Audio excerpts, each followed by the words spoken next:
Assalamualaikum warahmatullahi wabarakatuh. Perkenalkan, nama saya Muhammad Zahran dengan NIM 19931421137. Pada kesempatan kali ini saya akan membahas tentang akibat konflik Rusia dan Ukraina, terutama di bidang ekonomi. Jadi, ketegangan akibat konflik yang terjadi antara Rusia dan Ukraina diperkirakan memberikan dampak ke perekonomian dunia, termasuk di negara kita, Indonesia. Menurut analisis ekonomi dari Bank Mandiri, dampak terhadap Indonesia melalui beberapa jalur dampak seperti sektor finansial, sektor komoditas, dan jalur perdagangan. Sedangkan menurut pengamat ekonomi Universitas Jember Aditya Wardono, pertumbuhan ekonomi global akan melandai apabila upaya damai dari kedua negara tidak segera terjadi.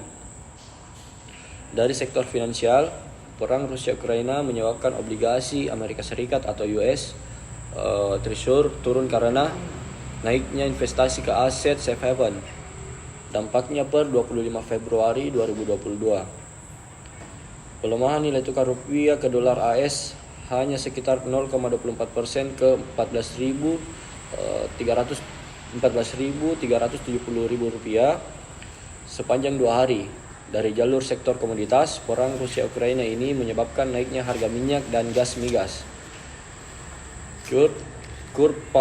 palm oil dan batu bara karena adanya risiko supply.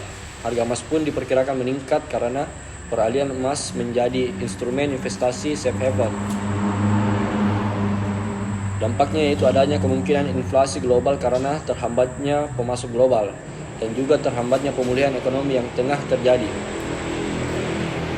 Dari sektor perdagangan, walaupun Rusia dan Ukraina bukan mitra dagang Indonesia, konflik dari dua negara ini berdampak terhadap bahan makanan yang diimpor dari Ukraina ke Indonesia, itu terutama gandum, besi dan baja, terutama gandum, besi dan baja. Oleh karena itu, produsen mie, roti dan tepung yang bergantung terhadap impor gandum dari Ukraina perlu diverifikasi untuk komoditas tertentu. Tidak hanya berdampak pada dunia, konflik Rusia-Ukraina juga berdampak di Rusia sendiri. Hal tersebut terjadi karena sanksi yang diterapkan oleh negara-negara barat kepada Rusia. Setelah invasi ke Ukraina, jutaan warga Rusia mulai merasakan dampak dari sanksi-sanksi tersebut. Sejumlah sanksi-sanksi yang diberikan terhadap Bank Rusia antara lain membuat mereka tak lagi bisa membayar menggunakan Visa dan Mastercard serta Apple Pay dan juga Google Pay. Rusia menaikkan suku bunganya hingga mencapai 20% guna menyiasati nilai tukar uang rubel yang merosot tajam akibat rangkaian sanksi. Salah satu warga yang tinggal di Moskow mengatakan ia tidak sanggup membayar cicilan kredit rumahnya akibat suku bunga yang terlalu tinggi.